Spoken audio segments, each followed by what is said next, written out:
Welcome, everyone. This is Karmic Dynasty. I am Joyous Ram. Today, oh my dear, I need y'all. Y'all with me. Y'all with me. I know this. Y'all gonna soon see what I'm talking about. I love y'all also. And today, I am here with James W. Officer the Third. The W is for William. All right. And here on Karmic Dynasty, I always share how I came about my topic for the day. Well, recently, I'm okay. There's a lot of this story. So y'all know what? This is one exception to that rule. Y'all gonna watch the story unfold as it happens. Right now, I am welcoming James to the platform again to Karmic Dynasty. You've been here before. Of course, welcome again. It's an honor. You are here. Thank you for being here. How are you Absolutely. today? Fantastic. My life is amazing, for sure. All the time. I know you all the time. Hold on, let me switch Yeah, this out. it's a Okay, true it's cool. story. That's going to always Yes. be my answer. Oh, go ahead. Y'all know what? Today is different. Today is different. James, if you would introduce yourself to everyone. Sure. Well, my name is James, and um, I I love. That would probably be the first way I would describe what I do is I love, and everything that I do comes from that. And so now, when I talk about what I do, I write. I'm a public speaker. I'm a trainer. I'm a coach, executive coach, and personal coach. So those are the things I do. But again, I really like to say that I am love. I truly believe that I am a reflection of God. All of us are, right? I just happen to really embrace that I'm in God's image and in His likeness, and I take that seriously. So that's my endeavor to move through time and space in that way. And I'm a huge believer that legacy is built one interaction at a time. Your legacy isn't established after you're dead. Your legacy is established with every relationship, with every conversation. And because I think that way and take it so seriously, it challenges me to be present and mindful. And so that is my contribution to the planet.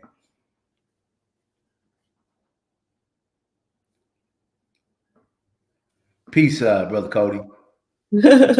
Peace, Cody. How you doing? Cody's a moderator around here on Karmic Dynasty.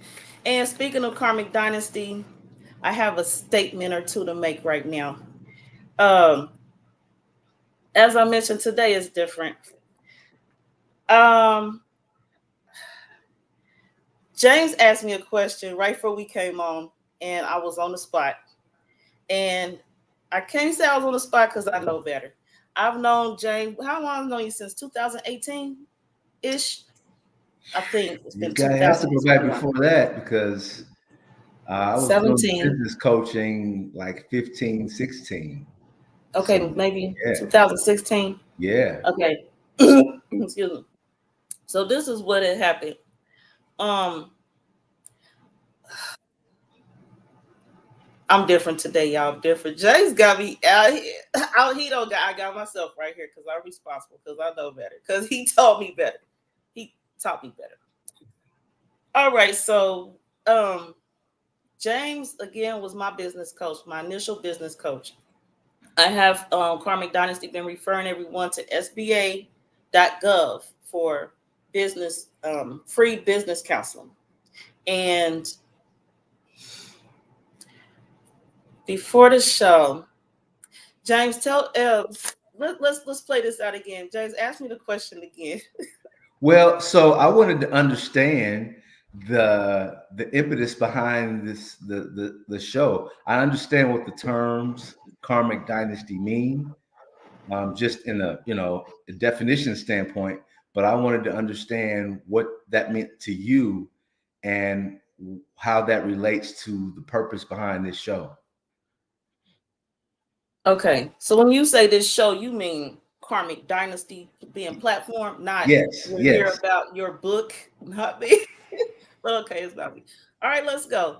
Um, so as I started to explain it to him backstage, I realized that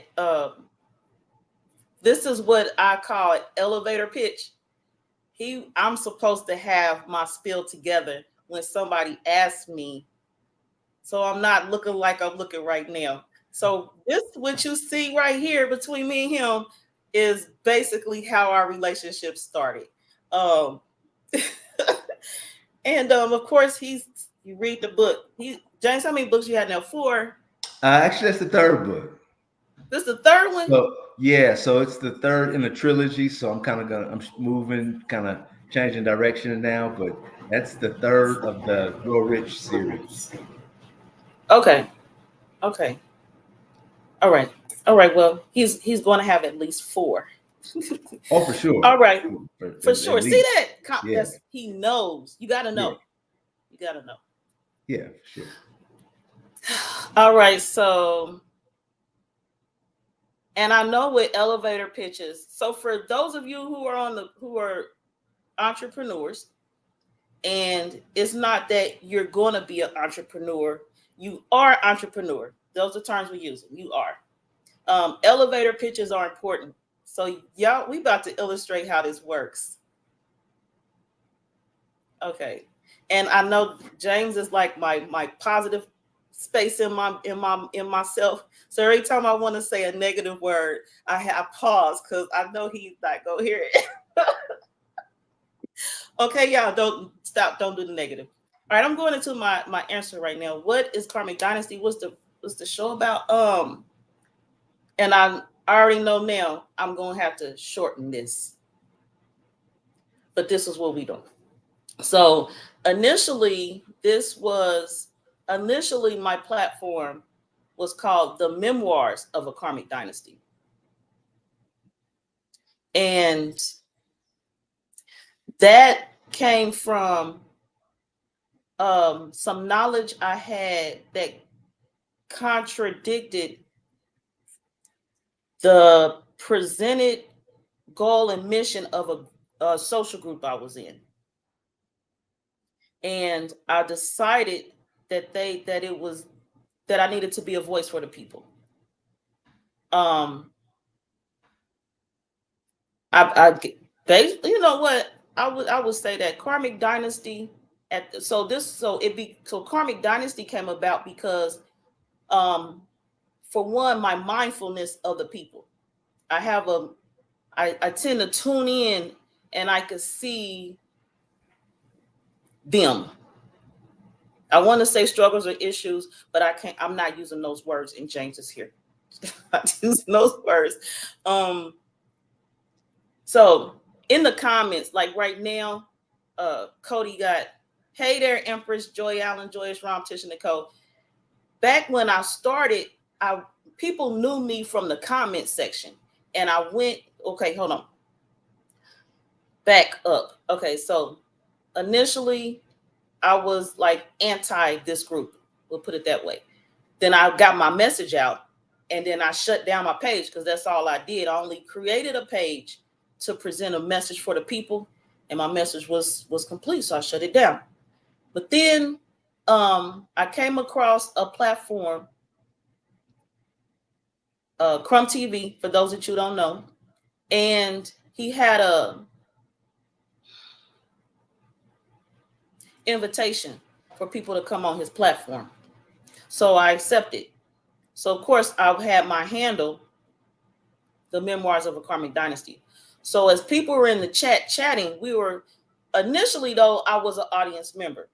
So we were in the chat, people were chatting, and even when I became a guest, like James is here today, people were in the comments and they were typing out, you know how long it take to type out The Memoirs of a Karmic Dynasty?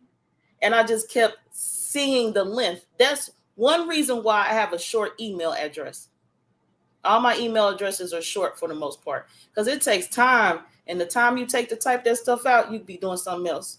So like my email is mkdtnt@gmail.com, not The Memoirs of a Karmic Dynasty @gmail.com. That's too long. It's just short. It's sweet.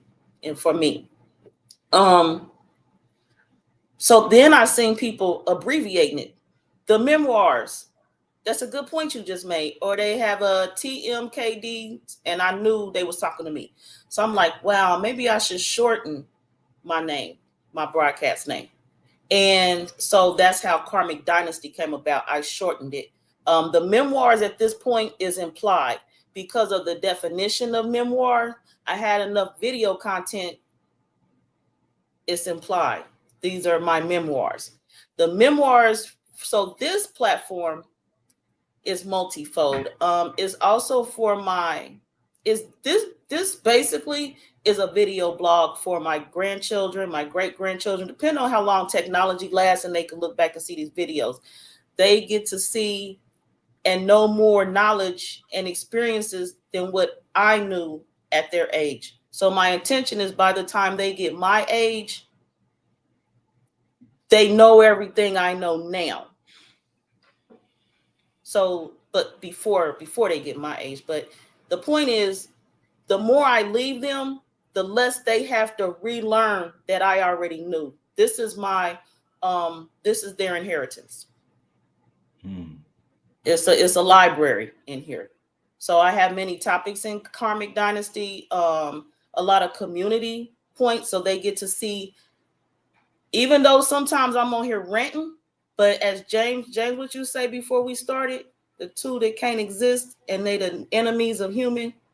Well, enemies of each other, comfort and growth. Yeah, diabolically opposed. They cannot be in the same space. Yeah, and those two things we're going to experience. Because I was shifting and shuffling before the show, and James was in here with his comforting, kind words as always, and was like the storm. What would you say about the storm? Or what's the term? Oh no, I just said it's always bad before it gets better. Then it's bad Yeah, and before I it was, gets better, and then it's bad and I before was it gets like, better. it gets, yeah, exactly. He repeated it because I was like, well, yeah, it gets better, but then it rains and storms again and gets better Absolutely, again, and then it absolutely, storms again and gets better again. So it's like, absolutely. but I'm working on my elevator pitch right now, y'all. This is what James does. He's motivational speaker. So here's what I'm gonna tell you. I'm gonna give you a formula, then we can move on to Let's something go. else. Here's a I'm formula Lewis. for I got my. Yep. Here's a formula for your elevator pitch. Tell me what, so what, right, and how. Those three things. What you do, why, What? what you do, why it matters, right? What, so what, and I'm telling you that, And how? and how, yeah. Okay. All right, y'all. My what is like. Okay, so then. Um. Well, we could do that some other time, but I just wanted to So, throw that at you. That yeah, it's because I'm like, helpful did if he you. ask me that? I should know that. But go ahead. Let's move forward. Yeah, Thank it's you, because okay. I can cool down. I'm on the spot. And I But apologize. See, I don't want to but turn this right into quick, that. I did tell James. I said that's important because you were talking about the people that come in and out. They may come to watch me, but then they come back because of why I'm here. How'd Yeah, you yeah. say You that? know, I think people show up for initially anywhere out of curiosity, but they come back a second time, and the third time, and the fourth time because they found value there. And it's very Okay. important for them to understand why they showed up to be able to uh, connect value to their time. Right, time is the most valuable commodity that exists, right, under the sun. And so, Commodity, yes. absolutely. So, when you're thinking about where you're going to put your time, it has to be places where you understand why you're going there. So, yeah, I think every time you come on this platform, you tell people why they're here. They might have just showed up out of curiosity, but here's why you're really here to get to the Okay. So I'm definitely got my notes. I'm gonna be recapping this video and taking more intense notes. I'm gonna get my elevator pitch together. I'm gonna present it on each and every show because you're right, my platform's growing, and people had told me that They're like, you need to represent the video you did 3 years ago. I'm like, why? I did that 3 years ago. You seen it. Y'all seen it. Like, you get new people in all the time. So I'm working on getting that all together. Um, so we hear about James W. Officer the Third today, and we're going to hear more from him right now. Right quick, um, there is going to be a giveaway today of the book Shift and Grow Rich, Cause the Effect, not cause and effect. And so there's a Q&A. So far I have two questions from the conversation we've had up to this point, and I'm gonna ask those questions sometime during the show. So stand by, and we have a few copies that's going to be given away today. I'm going to ask the question. You put the answer in. You need a mailing address or some manner. If I know you, I can hand deliver it to you. But this is how this going to go. Thank you, y'all. James, if you would, we have a few authors in here. Okay. Would you talk to us about your journey and let me see. What made you want to be an author? Why did it was important to be an author, and how did you get your first book out and show the world you're an author? Okay. Elevator pitch. So yeah, so the first part is the longer part because I talked about writing a book probably 15 years. I want to write a book. I want to write a book.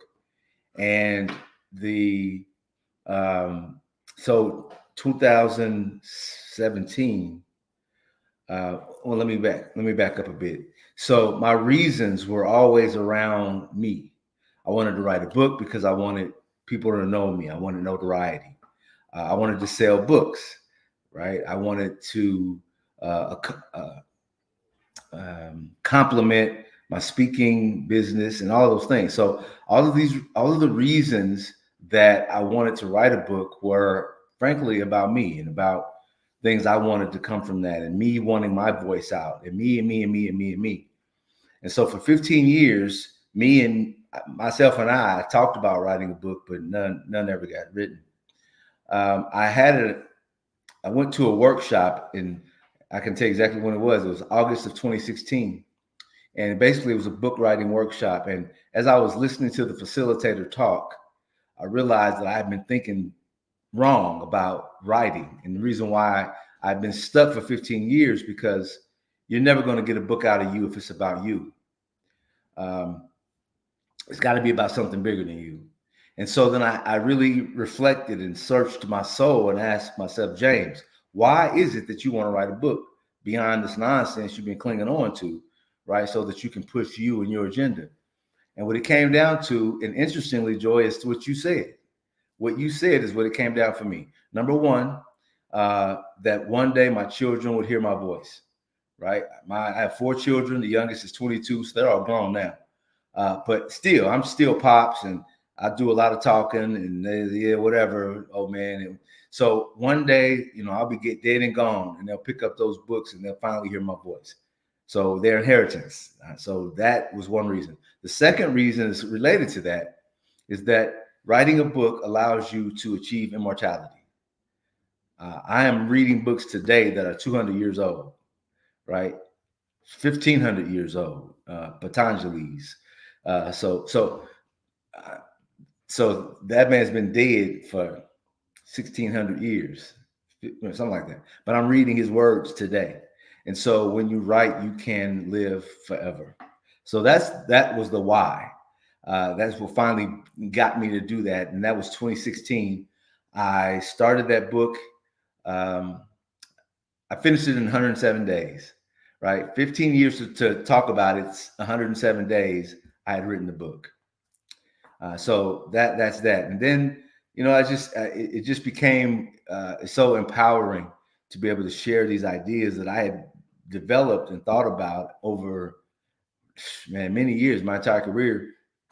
And so the first book was Keep Calm and Grow Rich. The second book was Forgive and Grow Rich. And this last book, of course, is Shift and Grow Rich. And that's what I mean when I say this is the end of a trilogy. Now, to the question of how I did it, again, and this is what every aspiring author does. I know it because I did it. It is it is the how do I get started? Do I just write? Do I need a title first? Do I need all those things? And that is the overthinking that occurs when we really overthink, when we really kind of think too much about actually writing a book. Here's what I did. Very, very simple formula. I had 10 ideas that I wanted to convey in that first book. Here are 10 ideas that I want to convey. Those 10 ideas became my chapter. The book was a 10 chapter book. And then I looked at those 10 chapters and I said, what are 10 points I want to make about each of these 10 points? And I wrote down what 10 points do I want to make about each of these 10 points. And then from there, I built an outline for each chapter. And then I start typing. So really the outline of the book was done first. And I backed myself into the outline that way. And I won't say there weren't changes and modifications as I went along, because it just happens when you get in the process. But once you have that outline in front of you, it's almost like it's easy once you've done that. That's the hard part, because I literally had the entire book written in my mind. And what I'm saying is, once I had 10 chapters outlined, now I just fill in the blanks. And that was a lot easier. And I took the pressure off. Where do I start? How do I begin? All that pressure went away, and I had fun with the first one. This last book, I started writing that book on March 19th last year, and I was finished by May 19th. So I finished that book in 60 days. And so it's just and it is the thank you, who enjoyed the stories in the first book. Oh, sweet. Oh, yeah, Karmic Dynasty. Sorry.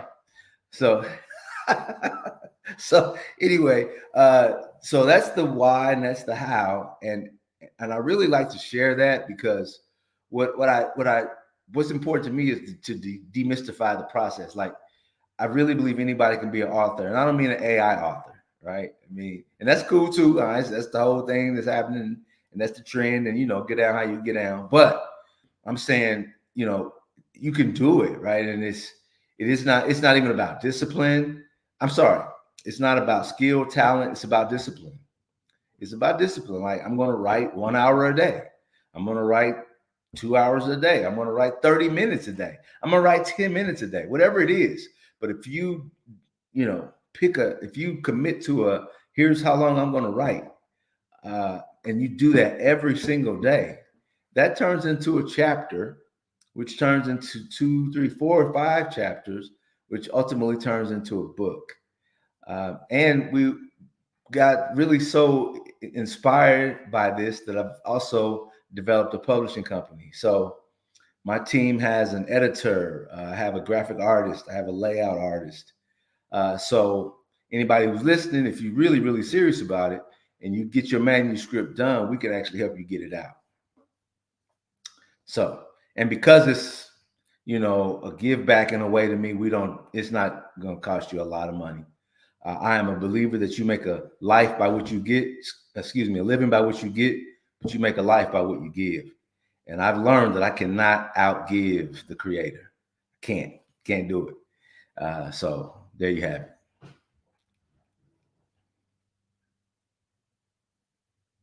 The name of the publishing company is called Dash Masters. Actually, that's the name of my company in general. And then the publishing company is just one of the functions. Okay, I wanted to hear you say that.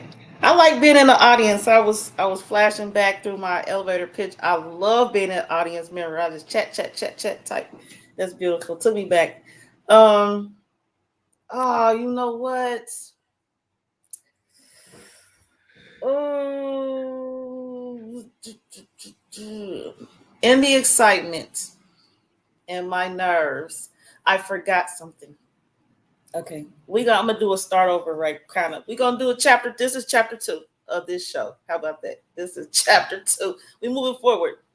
Um, Now I would like for everyone to look at James and say, "Do your thing, James." Do your thing, Chase. I meant to open with that. That's from that Um, video. Okay. yeah, in the video, and was that your TED Talk video? That That was was walk the talk. Yeah. walk the talk. That was where were we? Were at the that was the historical society. That was a good Okay, night. That was a good night. yeah, Yeah. yeah. So that, as James mentioned, you watched the outro at the end of the video, or you watched it, you're rewatching it now, or you caught it. We're live. In the intro, James is speaking, and then you see the audience. So he had asked the audience after, was that after like the initial Yeah. look at So your neighbor? kind of starting This the made me conversation. feel like church. Yeah, absolutely. And they were speaking to each other, giving each other affirmations. So then I asked them to affirm me, and they really took to it. So that was cool. Yeah. Um, let's hear. So speaking of do your thing, James, I heard everybody say it. Tell us about, because you're a business coach, and people, when writing a book, that's business. You have to market it. Um, it'll have the illustrations. So some of us, when we have our illustrations, we're paying someone to do it. So they're contracting. You have contractors or employees to do that for you, and them getting together with you, Dash Masters, to publish their book. That's Mhm. business. Talk to Absolutely. us about, give us your elevator pitch on becoming a business coach. So, so the first thing is, why would you want to be a business coach? I mean, this is always so vital that you're able to answer very, very quickly why you want to do something and for who, right? And I'm beginning to believe that the who is more important than the why. So, why do you want to be a business coach? And once you determine why, who it is that you want to serve, then it becomes vital that you connect yourself with the resources that gives you the insights, the training, the understanding, the tools that's going to help you be a better business coach. But again, it starts with a desire and an understanding of why you want to do it, why you want to do a thing, and who it is that you want to serve. And I say it that way because the serendipities, the coincidences, like life kind of comes to you. The things you desire to do will come to you and approach you and apprehend you at the same rate and same velocity that you apprehend them. Right on, Cody. Appreciate All it. right, so right now we're gonna do the first book giveaway. Okay, everybody, y'all ready? First question is, what are the three, what James, okay, we all doing what James said. James doing his thing. So according to James, the three elements of an elevator pitch was to answer y'all. So while y'all come with the answer, we're gonna keep going.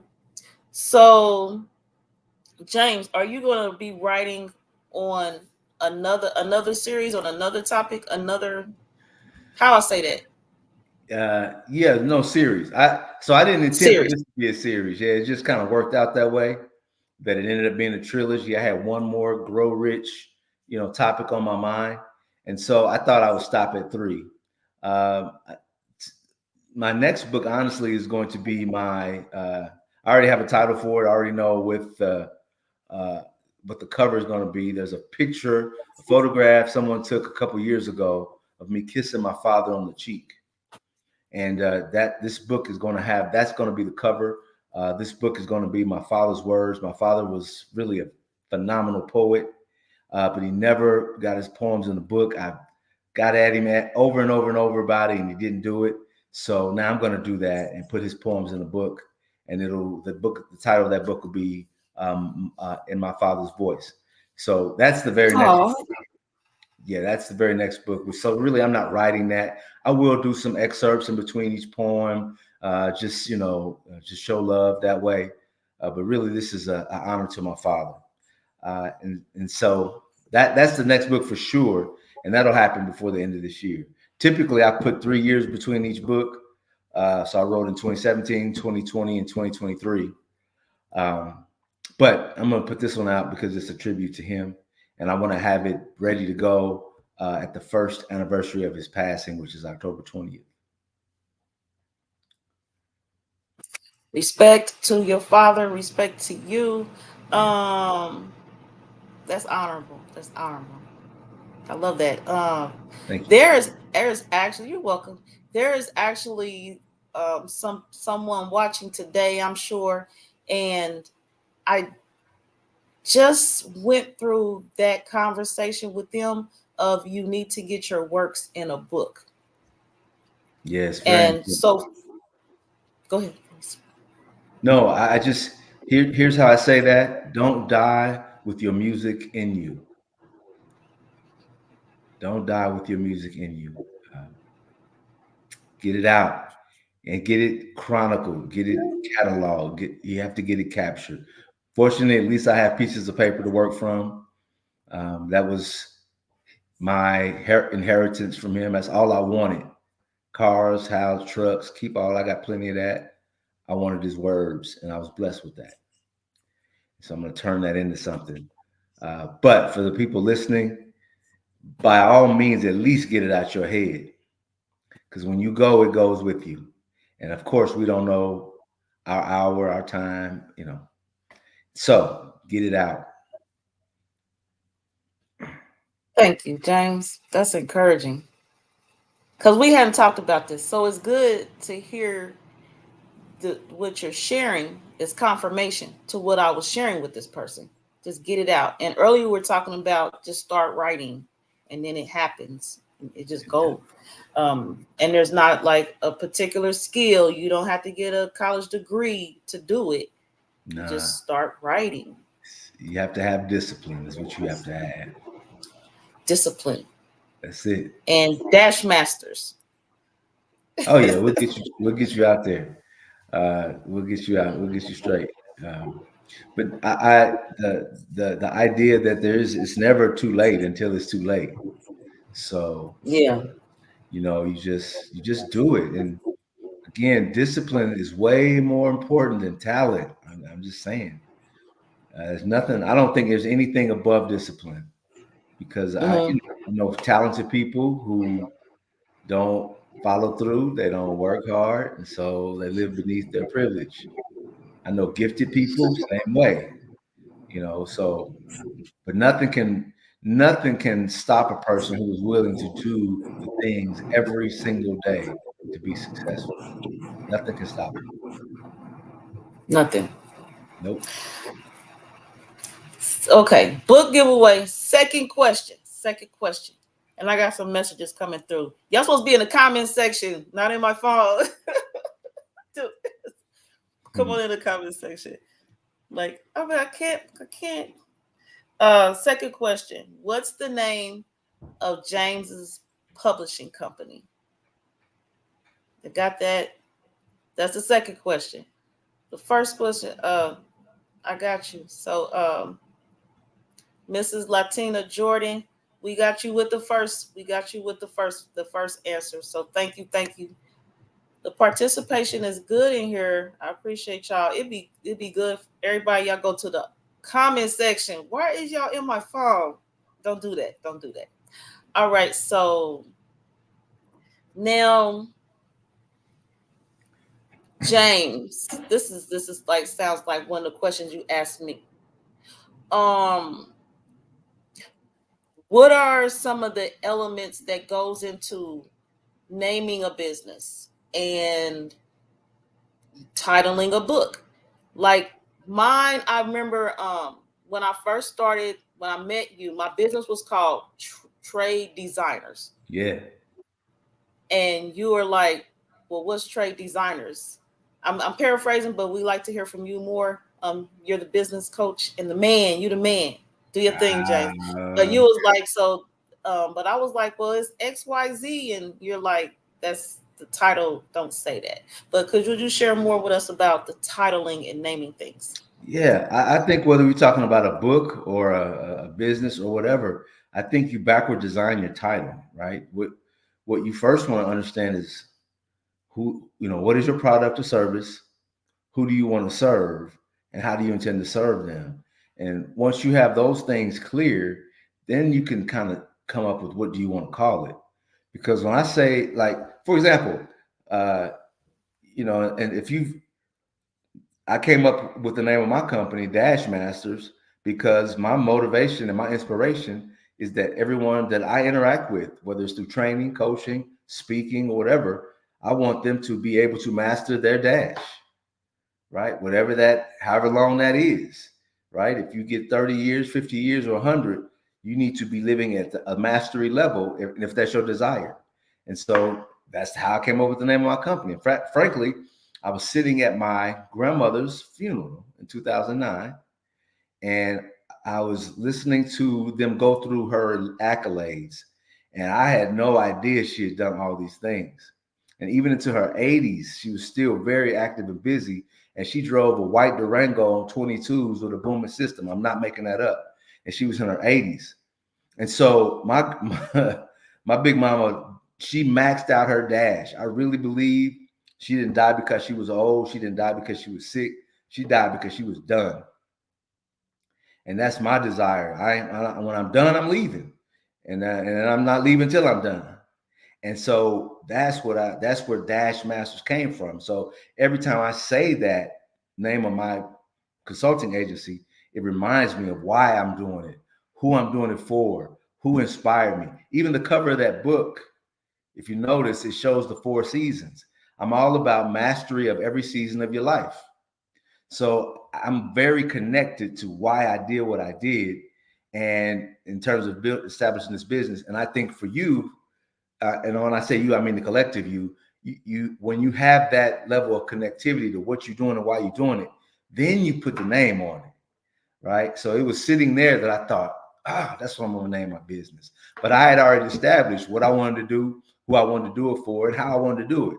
And the name just came to me sitting literally at a sad time, right? To bury my big mama. So yeah, the name was last. And back. Okay, go go ahead. ahead. No, I just want to say when I asked you that question, I was like, man, what you trying to accomplish here? This name doesn't tell me that. You had a very powerful vision for developing people and giving them access to skills to make money right now. And man, that title didn't say that at all. And that's why I was pushing on you to change that. Thank you. And I did. I You listened to him. did. You And did. y'all know me, y'all Karmic Dynasty, you know me, and you hear, you knew, you going to know me. Um, I do a lot of pushback. My handle is busting up. It initially was all lies, but then I realized one day what I didn't bring, what I knew and didn't bring to the platform, that means I don't bust up all lies. So I forget right now what my handle is, honestly. But the point is, I give pushback. I like question everything. And James is one. He's hard. I don't want the word hard. It's hard for me to do the pushback and quit the Q&A with James. I swear he's so. You look at him. He's so. How you see him? I promise. I'm not with him 24 hours, but I promise. I want to say he's like this all the time. It don't matter since like 2016, and so that's 8 years.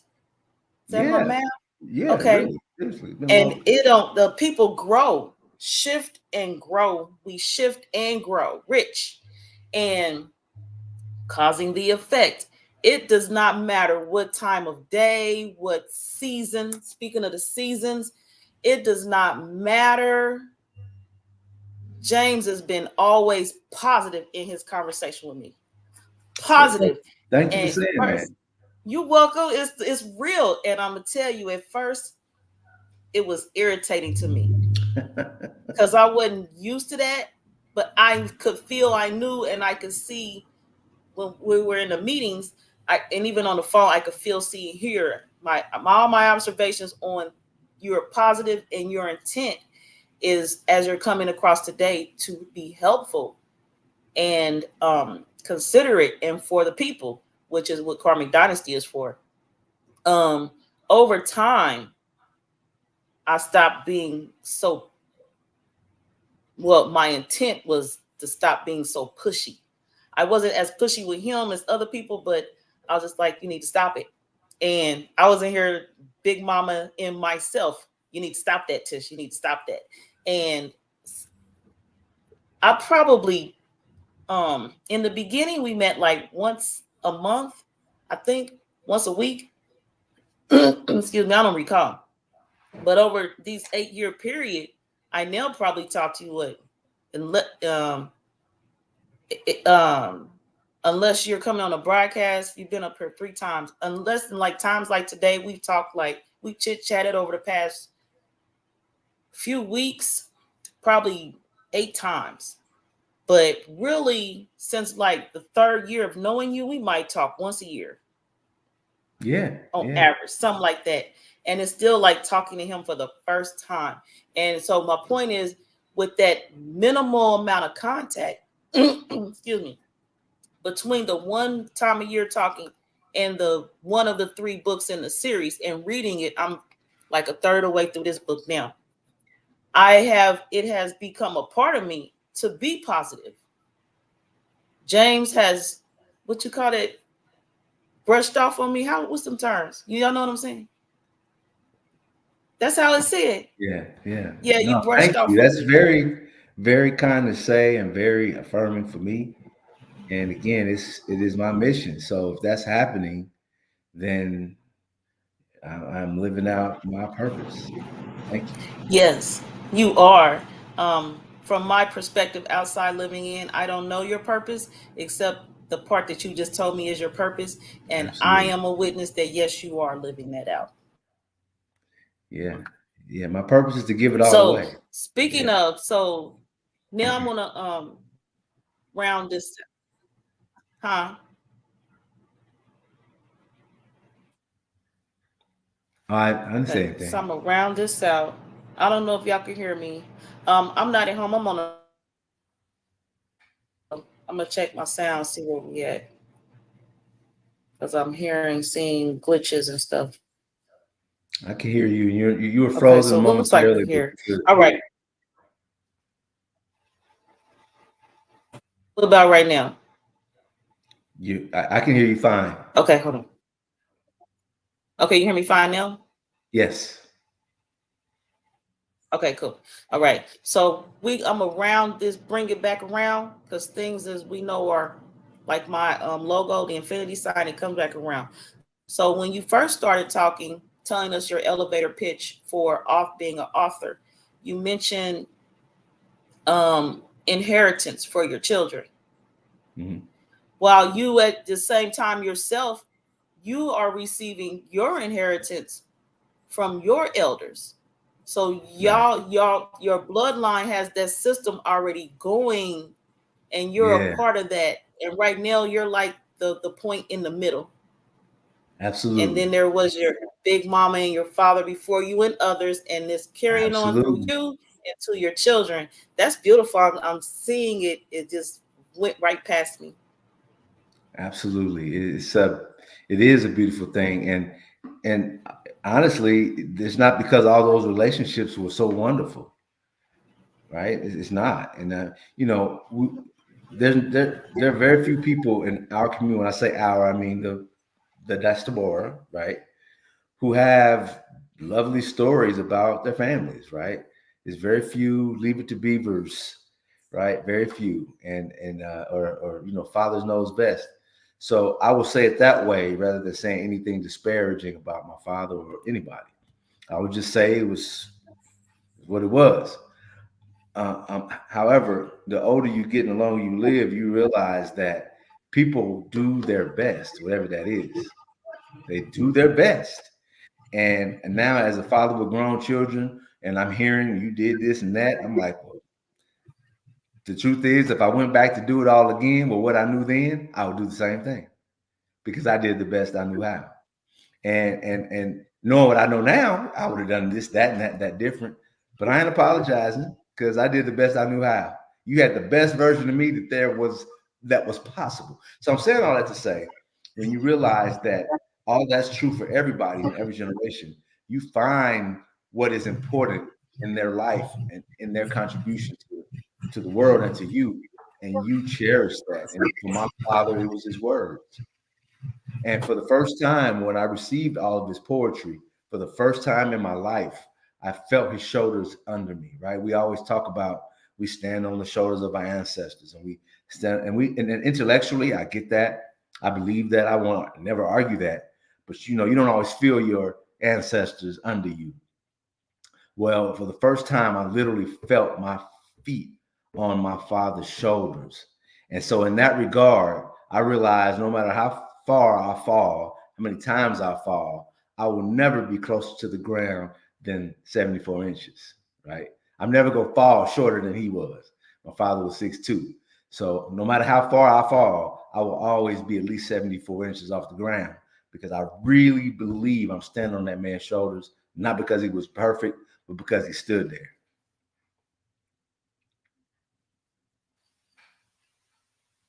Inspiring. Cody with this word, inspiration. I'm feeling it. This is I'm enjoying this visit with you here with us. Also you spoke on your Big Mama's contributions to the community. Yeah. And I know you have your own, of course, you're a business coach. You have your book that you have out for the people. In the intro, you're saying I shared that because to share a part of you that is community minded. Would you speak to us about some more of your community involvement activities and or Yeah, memberships or I would love to do that. So I'm a co-founder of a not-for-profit called the Live Your Creed Foundation. Our four pillars are mental health, um, STEM, financial literacy, and community sustainability. So everything we're doing, we're trying to funnel money to those areas. I will say that we're just a year old. We'll be a year old in November, and where most of our time and resources have gone have been in the mental health space, and we don't apologize for that. You talk about underserved and underrepresented. I would say again, Black people in general, Black men off the chain in terms of the lack of connectivity in that mental health space, because we've been told it's not okay to feel. And so often we end up filling with a pistol, right? And so it goes deep. So yeah, so that's huge. We're pushing that agenda through the Live Your Creed Foundation. I'm also a member of a fraternity and do a lot of work through that. I'm a president of the chapter here in Indianapolis.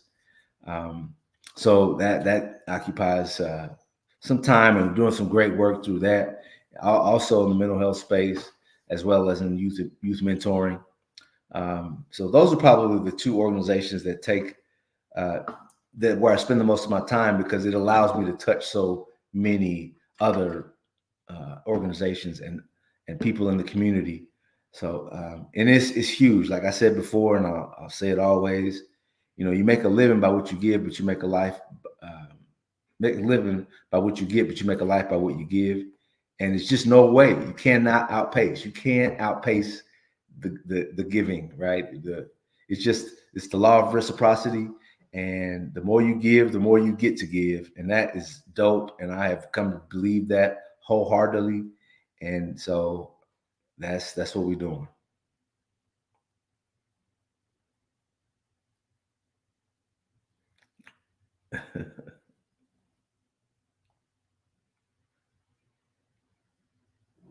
hold on for me. Okay. I'm having to watch through YouTube because I'm glitching and stuff. So I may have some pauses because in the studio there's a 10-second delay till the people see it live. So Understood. I'm watching delays, but and actually in my phone I'm hearing it before I hear it in the studio, which is the total opposite of how this works. So um so I have another question. Of course. And I was headed to this question earlier and I get sidetracked a lot. So I had to look back when I recap the video and I'll see where I went sideways at. But as you, when you're coaching and you talk to people, one of your questions, I'm sure I know, I think I remember is, and this question is for you: where do you see yourself in 10 years? No, that's a great question, and I appreciate that. And I can tell you exactly where I see myself.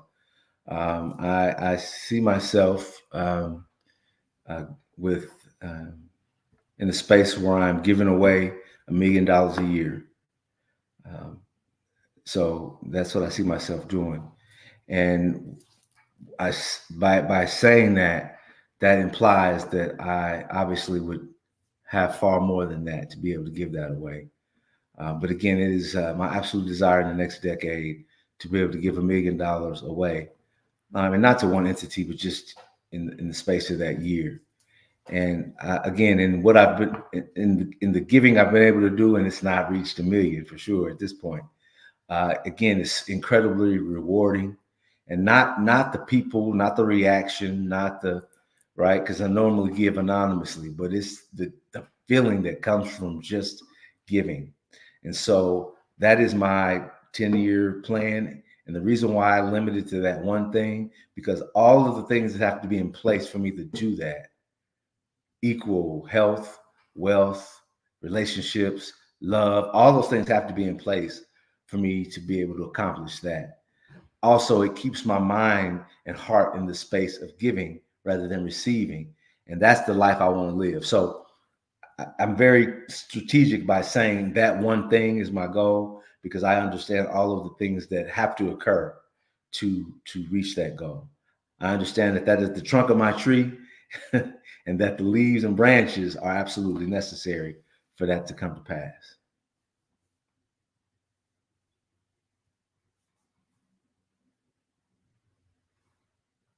Hope that made some sense.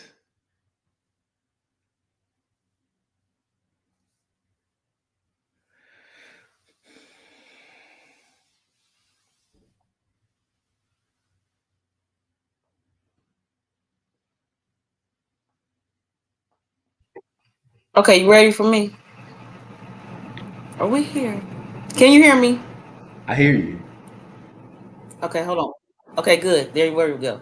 Okay, so we're about to close out the show. Um, James, I'm gonna have James ask if you would close out today for me.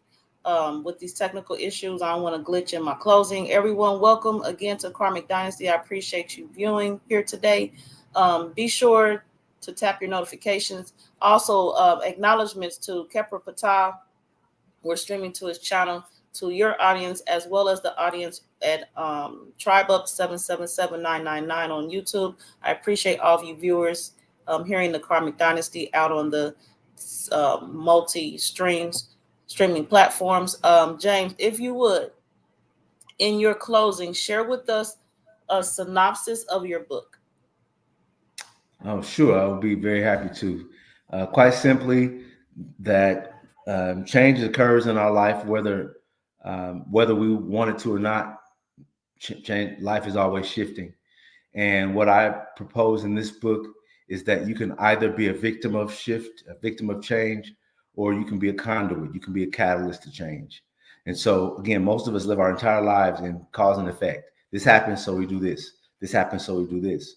And what I argue is that you can do this, so this happens, and do this, so this happens. So I present a very simple formula that is attention, meaning attention to your thoughts, feelings, motives, and emotions, plus intention, right?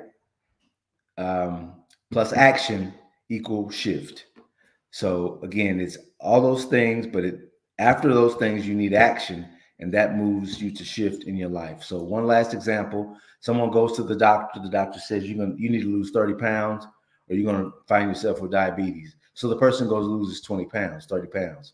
But what if you have found the motivation just through introspection, intention, and action to lose the 30 pounds without having been pushed in the corner because of a negative report? So taking charge of your life and your outcomes rather than having to respond to the threats of life that occur. Choose where you want to go or settle for where you end up. That's the bottom line. Thank you.